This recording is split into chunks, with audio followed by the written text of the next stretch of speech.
Good morning to all of you. आप सभी का स्वागत है आपके अपने यूट्यूब चैनल टीचर L2 में। आज के सेशन में हम क्लास 4-5 अंग्रेजी विषय के कार्यपत्रक संख्या 65 से लेकर 68 तक को हल करने वाले हैं। चलते हैं। कार्यपत्रक संख्या 65 पर एक कहानी दी गई है। कहानी को हमें पढ़ना है और नीचे दिए गए प्रश्नों के आंसर देने। कहानी है मंकीज़ एंड कैप सेलर। एक कैप सेलर था, वो टोपियाँ बेच रहा था। थकने के कारण वो जंगल में पेड़ के नीचे सो गया। उसे नींद आ गई और जब वो उठा तो उसने देखा कि उसकी सारी की सारी टोपियाँ हैं वो बंदरों ने पहन रखी है। तो कैप सेलर वो चालाक था, उसने क्रोध में अपनी मुट्ठी है वो बंदरों की तरफ हिलाई, तो बदले में बंदरों ने भी उसको कॉपी किया और वैसी हरकतें बंदरों ने की। तो कैप सेलर ने क्या किया, अपनी टोपी उतारकर ज़मीन पर फेंक दी। तो बंदरों ने उसकी नकल की और बंदरों ने भी अपनी टोपी उतारकर ज़मीन पर फेंक दी। कैप सेलर ने अपनी टोपियों को इकट्ठा किया और लेकर वहाँ से चला गया। पहला प्रश्न है हु स्टोल द कैप्स। टोपियाँ किसने चुराई? Monkeys stole the caps. दूसरा प्रश्न है choose the correct word for describing the cap seller. Cap seller क्या था? मूर्ख था, सहायता करता था, चालाक था या भूखा था?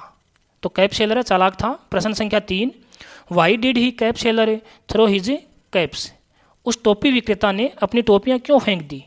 Because the monkeys were copying the cap seller. क्योंकि उसने देखा कि बंदर उसकी नकल कर रहे हैं। आगे प्रश्न संख्या 4 में 3 शब्द दिए गए हैं जो कि पैसेज में आए हैं। उन शब्दों का प्रयोग करते हुए हमें 3 वाक्य बनानी है। पहला है फिस्ट। फिस्ट का अर्थ होता है मुट्ठी। The cap seller suck is fist. दूसरा है ट्रिक, चालाकी। The cap seller thought a trick, clever. The cap seller was very clever. कार्यपत्रक संख्या 66 प्रश्न है यूज करेक्ट क्वेश्चन वर्ड। हमें प्रश्नवाचक शब्दों का प्रयोग करना है। जैसे कि शब्द दिए गए हैं what, why, where, when, who और हाउ। इनका हमें उचित प्रयोग करना है। तो पहले में आएगा who is that girl. Answer है सी इज़ माई कजिन। दूसरा why are you wearing that coat. और तीसरा है how do you go to school. अगला प्रश्न match the questions with the answer.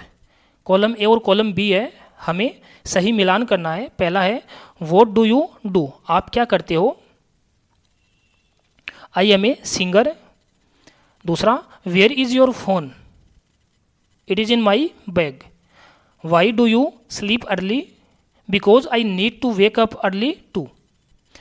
Who is that women. She is my aunt. अगला how old is your father. He is 32 years old. अगला when do you go to office. Go to office at 9 o'clock।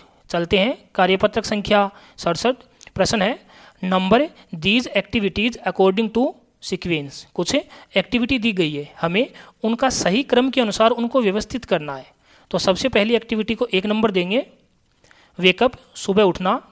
2 number activity brush my teeth. उसके बाद take बैथ। अगली activity है have breakfast. अगली है गो to school.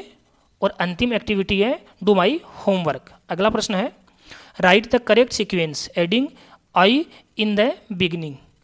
प्रत्येक sentence के शुरुआत में हमें प्रोनाउन आई का प्रयोग करना है, जैसा कि पहले दिया गया है आई वेक अप। दूसरा आई ब्रश माई टीथ। तीसरा आई टेक बैथ। चौथा आई हैव ब्रेकफास्ट। पांचवा आई गो टू स्कूल। और अंतिम है आई डू माई होमवर्क। कार्यपत्रक संख्या 68 प्रश्न है complete the sentences based on the picture. हमें कुछ तस्वीरें दी गई है, तस्वीरों में देखना है कि क्या काम हो रहा है, उसी काम को हमें शब्दों में आगे लिखना है। जैसा कि पहली पिक्चर का सेंटेंस दिया गया है बच्चे खेल रहे हैं, वी आर प्लेइंग, हमें खेल रहे हैं। दूसरी पिक्चर में बच्चे पढ़ रहे हैं, सेंटेंस होगा वी आर रीडिंग। अगला है एक बच्चा बेड पे सो रहा है, आई एम स्लीपिंग। अगली एक्टिविटी है बच्चा खाना खा रहा है, आई एम ईटिंग।